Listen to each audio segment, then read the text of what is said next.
Guy, what do you have to do to clean up the penalties with the receivers? You know, we're aggressive. We coach aggressiveness. We just got to get our hand placement. I like the aggression. I think I need to understand the rules sometimes a little better.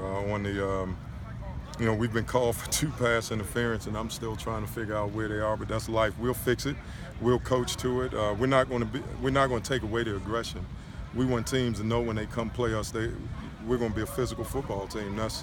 That's who I am. That's who I want my players to be. So we just got to fix our technique some. Have you? Are they being asked to do something different or something more in this offense? No, they're asking to block and maintain, and you know we've been just caught with bad hand placement. And I think also we got to recognize that the Pac-12 in particular has put an emphasis on it, particularly offensive pass interference and as far as holding outside. So we just gotta do what we do and be better at it. Did they tell you? Did the conference tell you ahead of time that was going to be the emphasis, or did you just figure it out as you go? Oh no, they told us. They particularly the offensive pass interference. They told us it was going to be, emphasized. I'm just at a loss of words. Let's just say that for that particular play, I thought it was run well, but the official made the right call because it's his call to make. So that's the bottom line. So we'll figure out something else to do. Is blocking for your receivers more important now with Holliday, who can get around the edge and is going to run more than you've had in the past?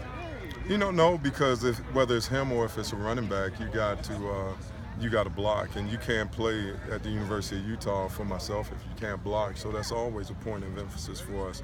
I think the one thing that we just have to be better at is really maintaining our blocks and sustaining. Sometimes when you get lazy, you get your hands and you start grabbing versus running your feet, and that's a technique issue that will get fixed. What has Darren been like in the receiver room with the other guys?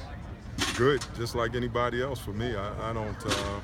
When he came here, he started all over, and he's been great for me, and that's all I can go by. So whatever, the past is the past, and all I worry about is today and the future. I can't worry about what happened yesterday. So he's been great for us, and so far I think you've seen he's a pretty good football player. Well, my question was, how much has he influenced the other guys? How has his standard of play raised? Well, anytime you have good players, whether it's DC or Raylan Singleton or C.O.C. Wilson, who had a really good game, or Samson Nakua and Damari Simpkins, and I feel like the whole room, what it brings is competition, and you get better through competing. When you're relaxed, when you don't feel like you're threatened, then you're not getting any better. Every one of these guys feel threatened, and I think that's one thing we worked really hard to change the culture, to bring in talent that would compete day in and day out. And I think he's a testimony to that. So everybody wants to play. Everybody wants to be the guy. Everybody wants to have the ball. Well, to do that, you got to prove it. Is there any hangover from BYU, going from BYU to San Jose State? From who? BYU. But that's about as much hangover as I got. I don't even remember.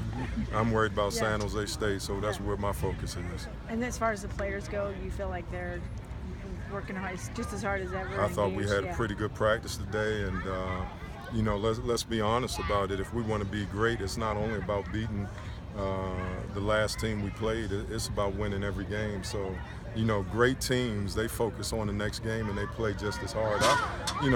We can't be overlooking anybody or satisfied. Heck, we haven't played well on offense to our potential yet. So, our focus is to show who we really are and not what we're building to be. Speaking on that internal competition, so do you guys see Darren have those 2 good games and that pushes those guys to, hey, all right, we've made this play, now we want to make a play? Is that kind of back and forth? Not in a negative way. If you've ever been in a receiver room, everybody knows how many balls were caught.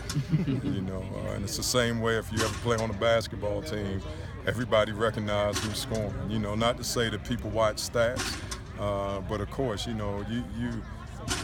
you're first and foremost, you want to compete to be the best, and you want to compete to be, better than the person in the room. Then you want to be the best in the conference. Then you want to be the best in the country. And so hopefully, if they're not motivated to do that, they can't play at the University of Utah.